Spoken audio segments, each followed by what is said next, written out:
The greatest danger facing Israel and the world is the prospect of a nuclear-armed Iran. And Israel is prepared to do something about it. The Plan A, would see Israel launching a limited, surgical, preemptive strike, attacking with long-range aircraft and armed drones, firing cruise missiles from its submarines in the Arabian Sea, or launching its latest Jericho 3 missiles. But the Iranians have learnt from history. They have spread and concealed their nuclear installations across the country. So in this scenario, instead of hitting a single target like in Iraq or Syria, Israel would have to target all 7 Iranian nuclear reactors. In this sort of surgery, many people die. The Israelis could attack Iranian nuclear facilities, but they wouldn't be able to inflict long-term permanent damage. And Iran would have to retaliate. If Iran retaliates, every U.S. ally in the region or Israeli ally in the region is a potential target. Iran's ally, Syria, could also join in. Plus Iran's proxy forces, like Hezbollah in Lebanon, would fire rockets into Israel. And there's the possibility of unconventional attacks on Israeli interests across the world.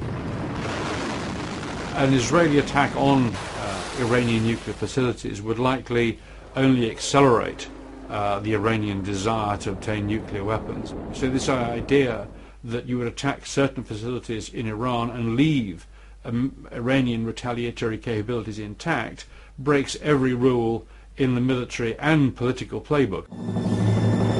So, what's Plan B? The United States and the international community are determined to prevent Iran from acquiring nuclear weapons. The US military have had plans really since the fall of the Shah for military action. Cyber warfare is stage 1. Stage 2, in the military sense, would be massive ordnance air blast bombs, or MOAB, mother of all bombs. This is the most powerful traditional military non-nuclear bomb that the U.S. has in their arsenal. There are also new generation of bunker busters. An American strike would be neither limited nor surgical. A massive American attack on Iran would be able to attack some 10,000 different aim points, more or less overnight.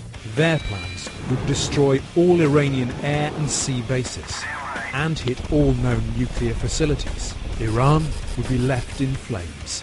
The Americans would claim that these were surgical strikes, although I'm sure there would be very, very considerable casualties, of course, but mostly off camera. If the U.S. or Israel hit a nuclear reactor that is going at full steam, you have potential of a giant dirty bomb, and then the civilian deaths could be in the hundreds of thousands.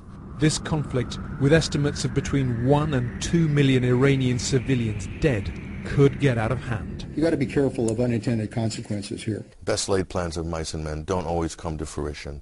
Chaos theory can come into play. This is uncharted territory for both America and Israel. After such a massive offensive, Iran would fire everything it had left towards Israel. It would launch wave after wave of attacks against Western targets in Iraq and Afghanistan, and damage ports and oil refineries in the Gulf.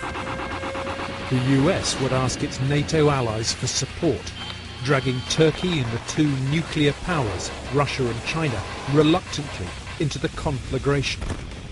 After the first stage of an attack on Iran, this could balkanize the global geopolitical scene into a new Cold War scenario. The consequences for the world as a whole are a terrible return to 19th century power politics, which of course produced the First World War. The result could be apocalyptic.